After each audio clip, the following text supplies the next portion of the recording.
Do you know anyone who homeschools? Maybe you're a homeschool parent watching this. I promise you, you're going to have someone that you want to share this video with.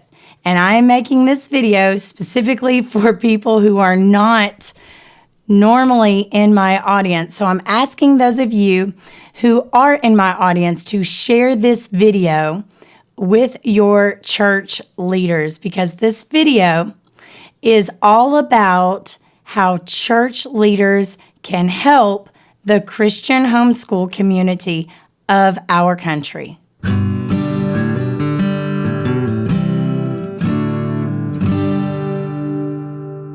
Hi, I'm Rebecca, and I'm a current homeschool mom, but a former teacher in both public and private schools.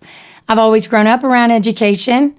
Both of my parents worked at the small elementary school where I grew up in Kentucky, and I didn't know it until I was an adult, but I kind of grew up in a sort of utopia. It was a small county, only 3 elementary schools, 1 middle school, and 1 high school, and that's all it still has to this day. And I realized that I grew up in a different time than what children are growing up these days, with so many changes in our society and so many changes with technology.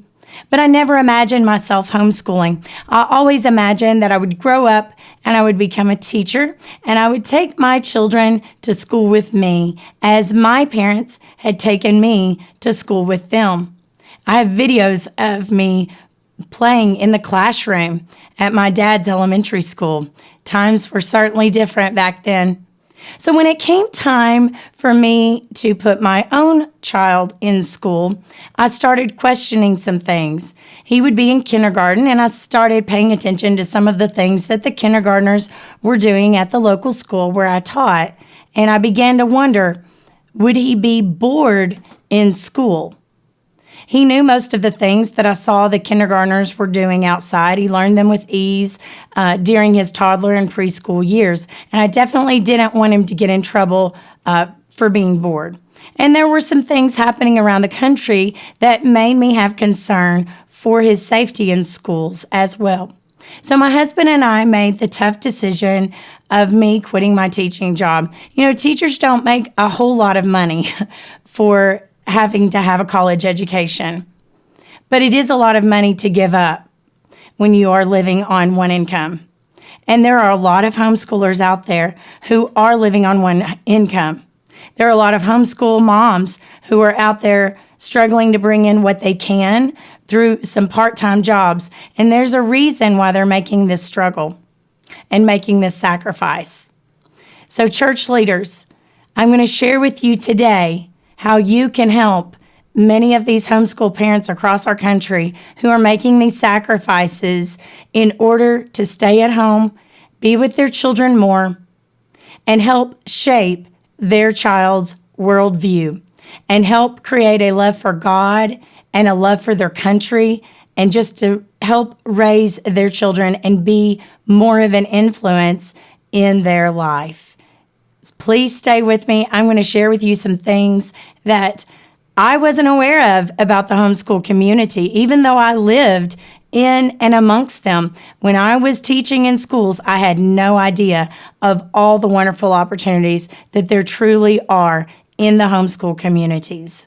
I can't think of one church leader out there who would disagree with me when I say that our country needs to heal. The families in our country need healing. And all the churches could probably do a better job at reaching out into the community and helping others. And one way that you can do that, church leaders, is to open up your church buildings for homeschoolers. One thing I wasn't aware of before I joined the community of homeschoolers was that homeschoolers meet usually at least on a weekly basis through groups known as co-ops and tutorials.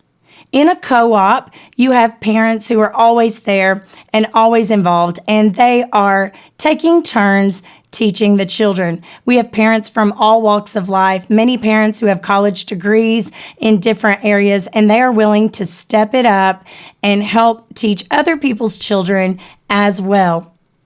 In a tutorial, children are normally dropped off for a few hours one day of the week, and they can learn with other homeschool parents while their parents take that time to work with other children at home or to run and go do errands. So they definitely are getting socialization between those times and also other times like meeting up at the library, meeting up at parks. Having these co-ops and tutorials help foster that fellowship of these parents who are working together to educate their child, to shape their child's world view.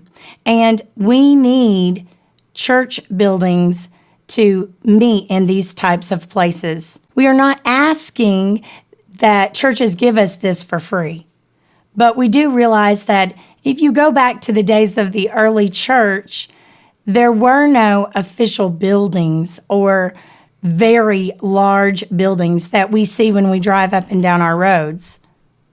That's a lot of money being spent for that building to be empty for the majority of the week. Could you think of a better way to help communities than to help these families stick together and help train their children? Training up a child in the way that they should go. That's a very noble thing to do. And these families have made these sacrifices. So I ask you, what's holding you back? It might be that you're concerned about your building, but you have every right to make policies and procedures and to be able to conduct this in a professional way. Let's think about rental houses or any other place that you might rent. When I was looking even to have my own wedding at the church where I attended, there was a policy and a procedure for doing things. I paid some money to be able to use the building, and I'm sure that went toward people who were running the sound or people who cleaned the building afterwards, and I was more than willing to do that. Homeschoolers are more than willing to pay for the use of your facility, and you have every right to make a list of rules or list of procedures that you would like to see them follow while they are using your building. There are smart ways to do this. You can have someone who is in charge of this. You can have people sign a contract. And definitely, if you have a group that is not respecting your building and is not using it appropriately, you do not have to continue. I just ask that you are open-minded.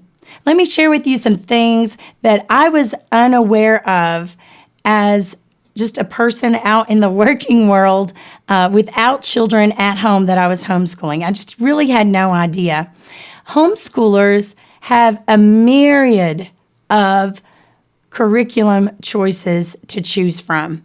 Did you know that many homeschoolers can teach their child how to read using materials that encourage a belief in God? There are so many to choose from. It actually is overwhelming. Now, I've even used some secular resources in my homeschooling, not because I was trying to avoid the Christian resources, but if I'm teaching my child to learn how to read, I didn't necessarily need that, so I just picked one that worked for me. But especially in the area of science, oh, wow. There are so many resources for homeschoolers where they can teach science from a Christian worldview, and they acknowledge the design that is in our nature. Do the children attending your church who go to public school, are they getting that? Probably not in their public school homework. Probably not in their public school class. They would only get it if you held a special event at your church, but definitely not a every day they're going to school sort of thing. And we all know we're losing youth in the church nationwide. This is a way that you can help. I ask that you please consider it. If you know a homeschool family, talk to them and ask questions. Maybe shadow them for a day. Ask to see what it is they are teaching their child. I think you will find that you would be pleasantly surprised by all the choices that are out there. Another benefit of homeschooling is that the children can learn accurate history. There's so much to choose from in the way of history curriculum. When a child goes to public school, sometimes their teachers don't even get to choose the textbooks, and that can be very frustrating for the teachers. When you send your child to public school, are you aware of what their teacher believes as far as their worldview? Are you aware of their voting preferences? And are you furthermore aware of the fact that those things will come out in classroom discussions, particularly in middle school and high school? And are you having those discussions with your child every day? Maybe you are. Maybe the families in your church are doing that. And maybe your church has an awesome program where it encourages families of our youth. But I'm telling you, another awesome thing that you can do to encourage Christian homeschool families is to allow us to use your facility. We don't intend to abuse anything, and we will abide by your rules, and we will pay whatever deposit we need to pay. So I ask that you keep an open mind, get to know homeschoolers out there, get to know what they are teaching their children and why they are choosing that particular curriculum. I think you will be pleasantly surprised. I thank you for listening to me, and I hope you will consider this wonderful way to help out Christian families and help out the future of the United States of America. And one thing I always say at the end of every video, remember, you are your child's most influential teacher.